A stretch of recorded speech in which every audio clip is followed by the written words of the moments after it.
মানব সমাজের অবিচ্ছেদ্য অংশ প্রতিবেশী। তাই ইসলাম প্রতিবেশীর হককে বিশেষভাবে গুরুত্ব দিয়েছে।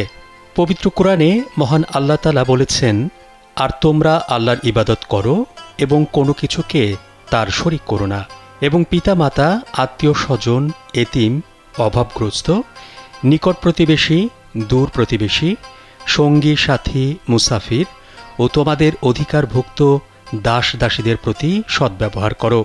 নিশ্চয়ই আল্লাহ পছন্দ করেন না দাম্ভিক, অহংকারীকে। এর বর্ণনা এসেছে সূরা নিসার ৩৬ নম্বর আয়াতে। প্রিয় নবী হযরত মুহাম্মদ সাল্লাল্লাহু আলাইহি ওয়াসাল্লাম প্রতিবেশীর হককে এতটা গুরুত্ব দিয়েছেন যে তিনি প্রতিবেশীর সঙ্গে সদাচরণকে ঈমানের সঙ্গে সম্পৃক্ত হিসেবে চিহ্নিত করেছেন।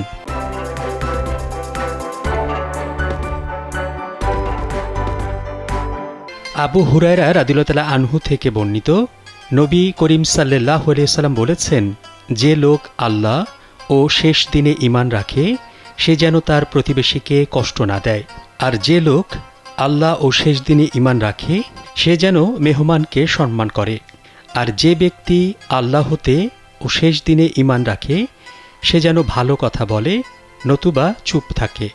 বুখারীর ৬১৩৬ নম্বর হাদিসে এর উল্লেখ রয়েছে।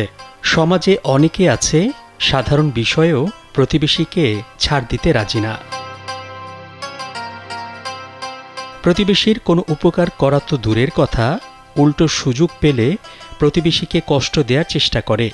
এ ধরনের লোকদের ব্যাপারে রাসূল সাল্লাল্লাহু আলাইহি ওয়াসাল্লাম কঠোর হুঁশিয়ারি উচ্চারণ করেছেন। আবু হুরায়রা রাদিয়াল্লাহু তাআলা আনহু থেকে বর্ণিত, মহানবী সাল্লাল্লাহু আলাইহি ওয়াসাল্লাম একবার বলেছিলেন, আল্লাহর শপথ, সে ব্যক্তি মুমিন নয়। জিজ্ঞেস করা হলো, হে আল্লাহ রাসূল, কে সে লোক? তিনি বললেন, যে লোকের প্রতিবেশী তার অনিষ্ট থেকে নিরাপদ থাকে না। বুখারীর ৬০১৬ নম্বর হাদিসে একথা বলা হয়েছে। হাদিস গ্রন্থ মুসলিমে ৭৬ নম্বর হাদিসে এসেছে, নবীজি সাল্লাল্লাহু আলাইহি ওয়াসাল্লাম আরও কঠোর হুঁশিয়ারি দিয়েছেন। আবু হুরায়রা রাদিয়াল্লাহু তাআলা আনহু থেকে বর্ণিত, রাসূলুল্লাহ সাল্লাল্লাহু আলাইহি ওয়াসাল্লাম বলেছেন, যে ব্যক্তির অনিষ্ট থেকে তার প্রতিবেশী নিরাপদ থাকে না সে জান্নাতে প্রবেশ করবে না। প্রতিবেশীর সঙ্গে অসদাচরণের কারণে একজন মানুষের পরকাল ধ্বংস হয়ে যেতে পারে, যার শুরু আছে শেষ নেই। তাই প্রত্যেক মুমিনের উচিত প্রতিবেশীর সঙ্গে ভালো ব্যবহার করা, সুখে দুঃখে তাকে সহযোগিতার চেষ্টা করা। একসঙ্গে বাস করতে গেলে মাঝে মাঝে মানুষের প্রতিবেশীর সাহায্যের প্রয়োজন হয়। কখনো ছোটখাটো জিনিস প্রতিবেশী থেকে ধার করতে হয়। এর প্রচলন পৃথিবীতে আদিযুগ থেকেই চলে আসছে।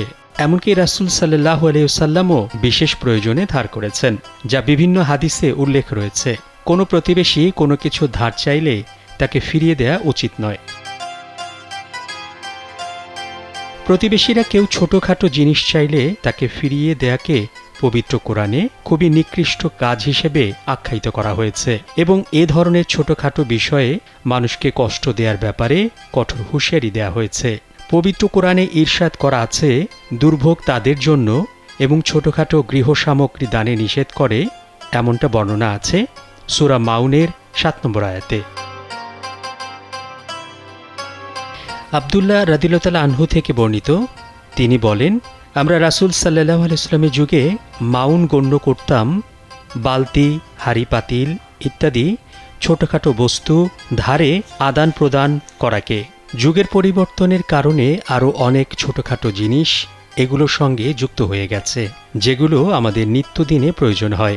আমাদের উচিত প্রতিবেশীদের কখনো এরকম ছোটখাটো জিনিস প্রয়োজন হলে যদি নিজের কাছে এগুলো থাকে তাহলে তাদের সহযোগিতা করা।